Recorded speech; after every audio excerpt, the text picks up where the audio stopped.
জানা যায় উত্তরা সেক্টরের ভিতর উচ্চ শব্দে মোটরসাইকেলের হর্ন বাজিয়ে দ্রুত গতিতে চালাচ্ছিল কয়েকজন যুবক। এই সময় তারা এক শিশুকে চাপা দেওয়ার চেষ্টা করে। পাশে থাকা ওই দম্পতি এর প্রতিবাদ করলে মোটরসাইকেলে থাকা দুজন তাদের সহযোগীদের ডেকে ওই দম্পতিকে প্রকাশ্যে কোপানো শুরু করে।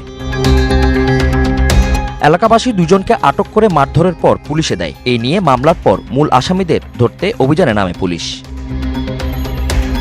ওই ঘটনায় জড়িত 5 জনকে গ্রেফতারের পর সংবাদ সম্মেলনে পুলিশ জানায় তারা সবাই কিশোর গ্যাংয়ের সদস্য। তো এই ধরনের উঠতি বয়সীরা হচ্ছে যারা মূলত হচ্ছে মাদকাসক্ত এবং ডেজার্টেড। আগেও আমি একদিন আপনাদেরকে বলেছি যে এই যে ছিনতাই গ্রুপগুলি এই যে আমরা ধরেছি, আমরা দেখেছি যে তাদের যে অ্যানালাইসিস করে তারা মূলত হচ্ছে পরিত্যক্ত অবস্থায় বড় হয়েছে। পুলিশ বলছে গ্রেফতারের সবাই মাদকাসক্ত আর ভাসমান অপরাধে জড়িত। জামিনে বের হয়ে আবারও অপরাধে জড়াচ্ছে। তো তারা কিন্তু জামিনে বের হয়ে আসে এবং তাদের বিচার কার্যটা অত্যন্ত কঠিন হয়ে পড়ে, কারণ তাদের কোনো স্থায়ী ঠিকানা নেই। তারা হচ্ছে মূলত ভাসমান।